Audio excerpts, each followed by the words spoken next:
রহস্যময় পারিবারিক অ্যাডভেঞ্চার গল্প।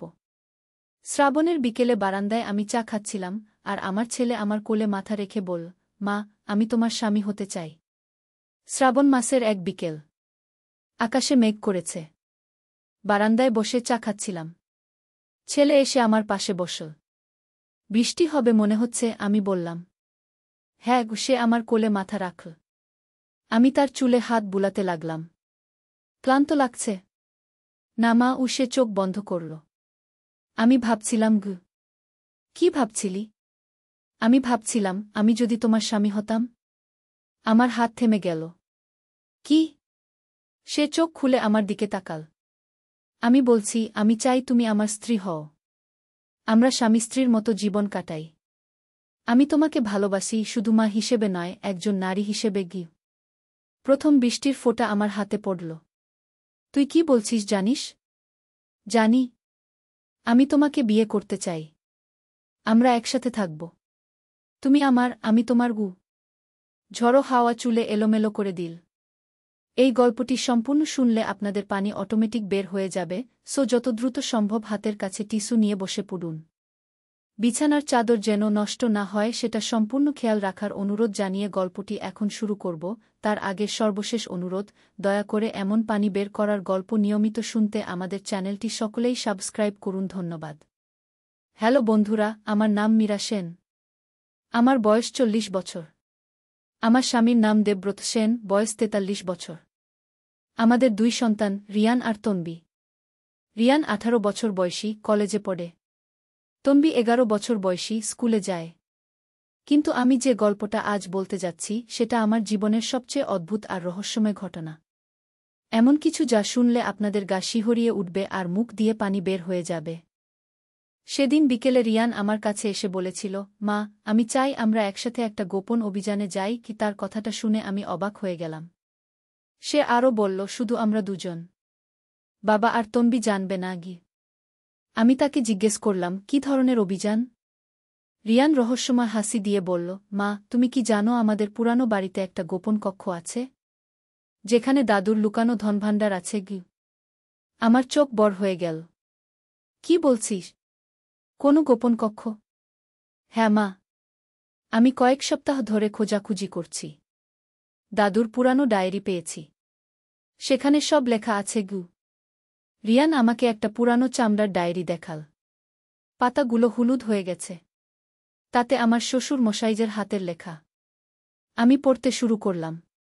আজ আমি আমার সমস্ত সোনাদানা আর মূল্যবান জিনিসপত্র একটা গোপন জায়গা লুকিয়ে রেখেছি। যদি কখনো পরিবারের কেউ অর্থকষ্টে পড়ে, তাহলে এই ধন তাদের কাজে আসবে। ডায়েরিতে আরও লেখা ছিল, গোপন কক্ষটি বাড়ির তলায়। প্রবেশপথ হল পুরানো রান্নাঘরের চুলার পেছনের দেয়াল। 3টি ইট একসাথে টিপলে দেয়াল সরে যাবে। আমার হৃদস্পন্দন বেড়ে গেল। রিয়ান, এটা সত্যি হতে পারে? আমিও তাই ভাবছি মা। কিন্তু আমি একা যেতে ভয় পাচ্ছি। তুমি আমার সাথে গেলে সাহস পাব। আমি রিয়ানের দিকে তাকিয়ে বললাম, কিন্তু তোর বাবাকে না বলে এমন কাজ করা ঠিক হবে? মা, আমরা প্রথমে দেখে আসি। যদি সত্যিই কিছু পাওয়া যায় তাহলে বাবাকে বলবো। আর যদি কিছু না থাকে তাহলে বাবাকে হতাশ করার দরকার নেই। রিয়ানের যুক্তি শুনে আমার মনে হলো ঠিকই বলেছে। আমি রাজি হয়ে গেলাম। পরদিন বিকেলে দেবব্রত অফিসে, তনবি স্কুলে। আমি আর রিয়ান গোপনে পুরানো বাড়িতে গেলাম। বাড়িটা প্রায় 15 বছর ধরে পরিত্যক্ত। দেয়ালে শ্যাওলা ধরেছে, জানালার কাচ ভেঙে গেছে। আমরা রান্নাঘরে ঢুকলাম। পুরানো মাটির চুলাটা এখনও আছে। রিয়ান ডায়েরি দেখে দেখে চুলার পেছনের দেয়ালে হাত দিল। মা, এই 3টা ইট দেখো। একটু অন্যরকম লাগছে। আমি ভালো করে দেখলাম। সত্যিই 3টা ইট অন্যগুলোর চেয়ে একটু আলাদা। রিয়ান সেই 3টা ইটে একসাথে চাপ দিল। হঠাৎ একটা কর্কশ শব্দ হল। দেয়ালের একটা অংশ আস্তে আস্তে সরে গেল। আমাদের সামনে একটা অন্ধকার সুড়ঙ্গ। ওমাইগ! সত্যিই আছে, রিয়ান চিৎকার করে উঠল। আমার গলা শুকিয়ে গেল। রিয়ান, এটা কি? আমরা মোবাইলের টর্চ জ্বালিয়ে ভেতরে উকি দিলাম। একটা সিঁড়ি নিচের দিকে নেমে গেছে। মা, চলো নিচে যাই। না রিয়ান, এটা বিপজ্জনক হতে পারে। প্লিজ মা। আমরা খুব সাবধানে যাব। শুধু দেখে আসবো। রিয়ানের মুখের দিকে তাকিয়ে আমি না বলতে পারলাম না। আমরা সাবধানে সিঁড়ি দিয়ে নামতে শুরু করলাম। নিচে নেমে দেখি একটা ছোট কক্ষ। দেয়ালে বেশ কিছু তাক। আর সেই তাকগুলোতে সত্যিই কিছু জিনিস আছে। রিয়ান একটা পুরানো কাঠের বাক্স খুল। তার ভেতর থেকে সোনার গহনা, কয়েন আর কিছু মূল্যবান পাথর বের হল। মা, আমরা সত্যিই ধনভাণ্ডার পেয়ে গেছি। আমি অবাক হয়ে দেখছিলাম। হঠাৎ আমার নজর পড়ল আরেকটা ডায়েরির উপর। সেটা তুলে নিয়ে পড়তে শুরু করলাম। এই ধনভাণ্ডার শুধু আমার পরিবারের জন্য নয়। এটা আমাদের গোত্রের একটা পবিত্র দায়িত্ব। যুগ যুগ ধরে আমাদের পূর্বপুরুষরা এই ধন সংরক্ষণ করে এসেছেন। কিন্তু এর সাথে একটা অভিশাপও জড়িত। আমার হাত কাঁপতে শুরু করল। আমি পড়তে থাকলাম।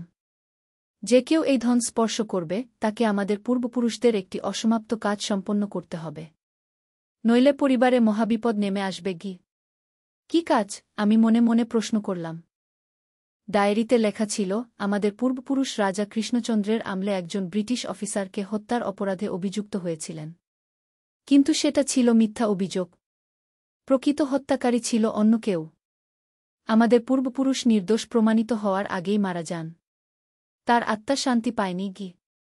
আমি রিয়ানের দিকে তাকালাম। সে একটা সোনার চেইন হাতে নিয়ে দেখছিল। রিয়ান, ওটা রেখে দে। কেন মা? কি হয়েছে? আমি ডায়েরি থেকে পড়ে শোনালাম। রিয়ান শুনে ভয় পেয়ে গেল। মানে আমরা এগুলো ছুঁয়েছি? এখন আমাদের কি হবে? আমি আরও পড়তে থাকলাম। যারা এই ধন স্পর্শ করবে তাদের আমাদের পূর্বপুরুষের নির্দোষতা প্রমাণ করতে হবে। তার জন্য তাদের খুঁজে বের করতে হবে সেই সময়ের প্রকৃত ঘটনা। প্রমাণ পাওয়া যাবে কলকাতার জাতীয় আর্কাইভে। কিন্তু মা, সেটা তো 200 বছর আগের কথা। এখন কিভাবে প্রমাণ করব? ডায়েরিতে লেখা আছে ওই আর্কাইভে একটা গোপন দলিল আছে। সেটা খুঁজে বের করতে হবে। আমরা দ্রুত সেই গোপন কক্ষ থেকে বের হয়ে এলাম। কিন্তু আমাদের মনে ভয় ঢুকে গেছে। বাড়ি ফিরে আমি দেবব্রতকে সব কিছু বললাম। প্রথমে সে বিশ্বাস করতে চাইল না। কিন্তু যখন সেই ডায়েরি দেখল তখন সেও চিন্তিত হয়ে গেল। আচ্ছা, আমরা কলকাতা যাব। জাতীয় আর্কাইভে খোঁজাখুঁজি করব। দেখি কি পাওয়া যায়। পরের সপ্তাহে আমরা সবাই মিলে কলকাতা গেলাম।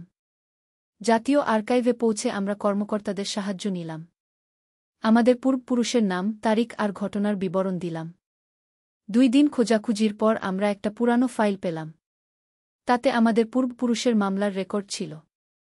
ফাইলটা খুলে দেখি সত্যিই আমাদের পূর্বপুরুষ নির্দোষ ছিলেন। প্রকৃত হত্যাকারী ছিল সেই ব্রিটিশ অফিসারের নিজেরই একজন সহকারী। কিন্তু সেই সহকারী মিথ্যা সাক্ষ্য দিয়ে আমাদের পূর্বপুরুষকে দোষী সাব্যস্ত করিয়েছিল। সবচেয়ে চমকপ্রদ ব্যাপার হল, সেই গোপন দলিলে প্রকৃত হত্যাকারীর স্বীকারোক্তিও ছিল। সে মরার আগে লিখে গিয়েছিল যে সে কিভাবে আমাদের পূর্বপুরুষকে ফাঁসিয়েছে। আমরা এটা কি করব? রিয়ান জিজ্ঞেস করল। দেবব্রত বলল, এই দলিল আমাদের পূর্বপুরুষের নির্দোষতা প্রমাণ করে। আমি মনে করি আমাদের উচিত এটা সরকারিভাবে প্রকাশ করা। ইতিহাস সংশোধন করা। আমরা সেই দলিলের ফটোকপি নিয়ে সংবাদপত্রে যোগাযোগ করলাম। একটি ঐতিহাসিক গবেষণা পত্রিকাও আমাদের এই আবিষ্কার নিয়ে একটি প্রবন্ধ প্রকাশ করল। কয়েক মাস পর আমরা আবার সেই গোপন কক্ষে গেলাম। অদ্ভুত ব্যাপার হল, সেখানে আগের মতো কোনো ধনভাণ্ডার নেই। শুধু একটা চিঠি পড়ে আছে, আমাদের পূর্বপুরুষের হাতের লেখায়। ধন্যবাদ, তোমরা আমার আত্মার শান্তি এনে দিয়েছ। এই ধনভাণ্ডার এখন তোমাদের প্রাপ্য। কিন্তু আমি চাই তোমরা এটা নিজেদের জন্য ব্যবহার না করে দরিদ্র মানুষদের সেবায় লাগাও। চিঠিতে আরও লেখা ছিল, ধনভাণ্ডার এখন তোমাদের পুরানো বাড়ির নিচে নয়, তোমাদের নতুন বাড়ির বাগানের বট আমগাছের নিচে পাবে। আমরা বাড়ি ফিরে বাগানে গিয়ে দেখি আমগাছের নিচে সত্যিই মাটি একটু নরম।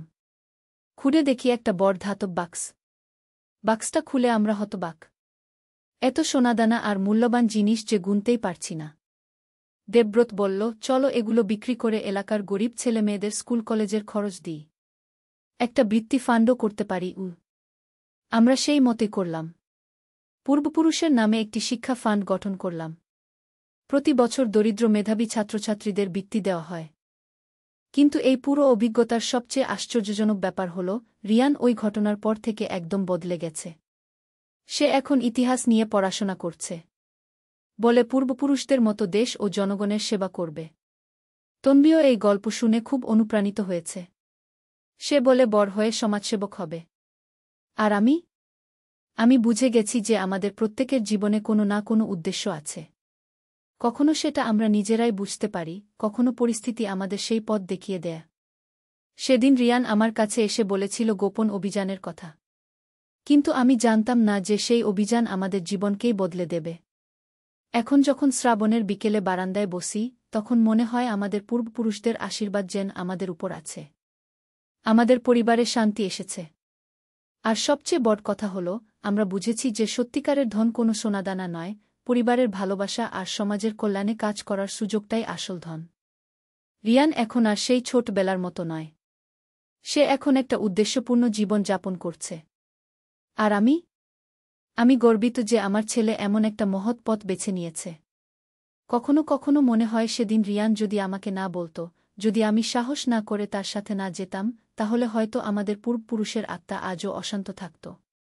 আর আমাদের এই সুখী জীবনও পেতাম না। জীবনে কত অদ্ভুত সব ঘটনা ঘটে। কখনো মনে হয় সব কিছুই যেন পূর্বনির্ধারিত।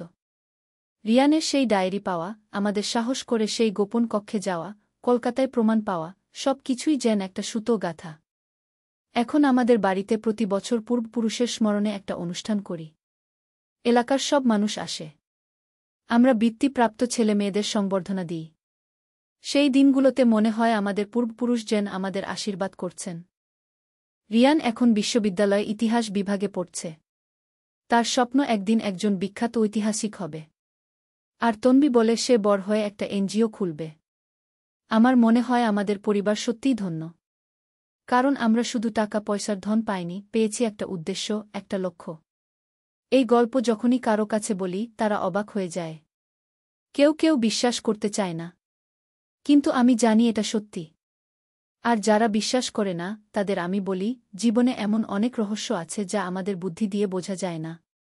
কিন্তু সেগুলো মেনে নিতে পারলেই জীবনটা সুন্দর হয়ে ওঠে। আজও যখন সেই আমগাছের নিচ দিয়ে হেঁটে যাই, তখন মনে হয় কোনো অদৃশ্য শক্তি যেন আমাদের রক্ষা করছে। আর রিয়ানকে দেখলে মনে হয় সে যেন তার পূর্বপুরুষের যোগ্য উত্তরাধিকারী। গত মাসে একটা অদ্ভুত ঘটনা ঘটেছে। রিয়ান আমার কাছে এসে বলল, মা, আমার একটা স্বপ্ন দেখেছি। দাদু আমার স্বপ্নে এসে বলেছেন যে আমাদের পরিবারের আরও একটা গোপন দায়িত্ব আছে। আমি চমকে উঠলাম। কি দায়িত্ব? দাদু বলেছেন আমাদের এলাকার পুরানো মন্দিরটার নিচে একটা প্রাচীন পুঁথি আছে। সেটা রক্ষা করতে হবে। কারণ সেই পুঁথিতে আমাদের এলাকার 1000 বছরের ইতিহাস লেখা আছে। আমি দেবব্রতকে বিশ্বাসটা বললাম। সে প্রথমে সন্দেহ করল। কিন্তু আমাদের আগের অভিজ্ঞতার কথা মনে করে সে রাজি হল। আমরা মন্দিরের পুরোহিত মশাইকে বিশ্বাসটা জানালাম। তিনি বললেন, আসলে আমিও শুনেছি এমন কিছু একটা আছে। কিন্তু কোথায় আছে জানি না। রিয়ান বলল, আমার স্বপ্নে দাদু বলেছেন মূল মন্দিরের পেছনে একটা ছোট্ট শিব মন্দির আছে। সেটার মেঝের নিচে। আমরা খোঁজাখুঁজি করে সত্যিই সেই ছোট্ট শিব মন্দিরটা পেলাম। এটা এত ছোট যে অনেকেই খেয়াল করে না। পুরোহিত মশাই আমাদের অনুমতি দিলেন মেঝে খুঁড়ে দেখতে। আমরা সাবধানে খুঁড়তে শুরু করলাম। প্রায় 3 ফুট খুঁড়ার পর একটা পাথরের বাক্স পেলাম। সেটা খুলে দেখি ভেতরে একটা তালপাতার পুঁথি। পুঁথিটা এত পুরানো যে ছুলেই ভেঙে যাওয়ার উপক্রম। আমরা খুব সাবধানে সেটা তুলে নিলাম। পুরোহিত মশাই পুঁথিটা পড়ে দেখলেন। তিনি অবাক হয়ে বললেন, এটা তো আমাদের এলাকার 1000 বছরের পুরানো ইতিহাস। কোনো রাজা কখন এসেছিলেন, কোনো যুদ্ধ হয়েছিল, কোনো মন্দির কখন তৈরি হয়েছিল, সব লেখা আছে। আমরা সিদ্ধান্ত নিলাম এই পুঁথিটা সংরক্ষণ করব। একটা জাদুঘরে দান করে দেব যাতে সবাই দেখতে পারে। কিন্তু সবচেয়ে অদ্ভুত ব্যাপার হল, পুঁথির শেষ পাতায় লেখা ছিল আমাদের পরিবারের নাম। লেখা ছিল যে আমাদের পূর্বপুরুষরা এই পুঁথির রক্ষক ছিলেন।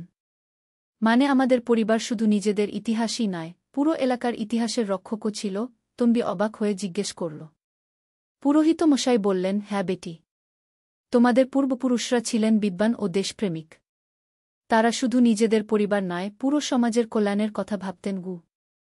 এই ঘটনার পর আমাদের পরিবারে যেন আরও গর্বের একটা বোধ এসেছে। আমরা বুঝেছি আমাদের দায়িত্ব কতটা বড়। রিয়ান এখন সিদ্ধান্ত নিয়েছে সে শুধু ইতিহাসবিদ হবে না, একজন ইতিহাস সংরক্ষকও হবে। সে বলে, মা, আমি চাই আমাদের এলাকার সব পুরানো ইতিহাস খুঁজে বের করি, যাতে ভবিষ্যৎ প্রজন্ম জানতে পারে তাদের সেক্ট কোথায় গু। তন্বী বলে, আমিও ইতিহাস নিয়ে পড়ব। দিদির সাথে মিলে আমাদের এলাকার ইতিহাস নিয়ে কাজ করব। দেবব্রত খুশি হয়ে বলল, তোমাদের পূর্বপুরুষরা নিশ্চয়ই গর্ব করছেন গু। আমার মনে হয় আমাদের এই যাত্রা এখানেই শেষ নয়। হয়তো আরও অনেক রহস্য আছে যা আমাদের জানতে হবে।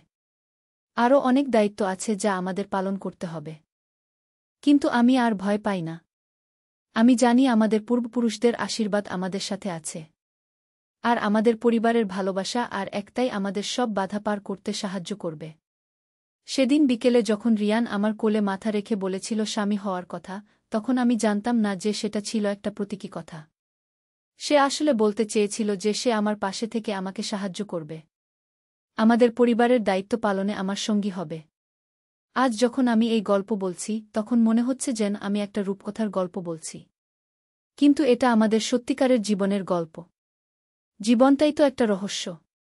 আমরা জানি না কখন কি ঘটবে। কিন্তু যদি আমরা সৎ থাকি, পরিবারকে ভালোবাসি আর সমাজের কল্যাণের কথা ভাবি, তাহলে সব রহস্যের সমাধান আপনা-আপনি হয়ে যায়। আমাদের এই গল্প শুনে অনেকেই বলে, তোমাদের কত ভাগ্য, কিন্তু আমি জানি এটা ভাগ্য নয়। এটা আমাদের পূর্বপুরুষদের পুণ্যের ফল। আর আমাদের নিজেদের সৎকর্মের পুরস্কার। আমি আশা করি যারা এই গল্প শুনবে, তারাও তাদের পরিবারের ইতিহাস জানার চেষ্টা করবে। হয়তো তাদের পরিবারেও এমন কোনো রহস্য আছে যা তাদের জীবনকে সুন্দর করে তুলতে পারে। এবং সবশেষে আমি বলতে চাই, পরিবার হলো আমাদের শক্তির উৎস। যতই কঠিন পরিস্থিতি আসুক, পরিবারের ভালোবাসা আর একতা আমাদের সব বাধা পার করতে সাহায্য করে। রিয়ান আর তন্বী এখন আমাদের পরিবারের গর্ব। তারা তাদের পূর্বপুরুষদের মতোই দেশ ও সমাজের কল্যাণে কাজ করার স্বপ্ন দেখে।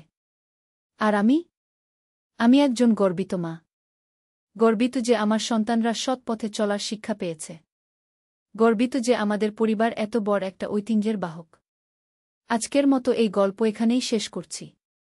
কিন্তু আমি জানি আমাদের জীবনে আরও অনেক চমৎকার অভিজ্ঞতা অপেক্ষা করছে। যারা এই গল্প শুনলেন তাদের ধন্যবাদ। আমি আশা করি এই গল্প থেকে আপনারাও কিছু শিক্ষা পাবেন।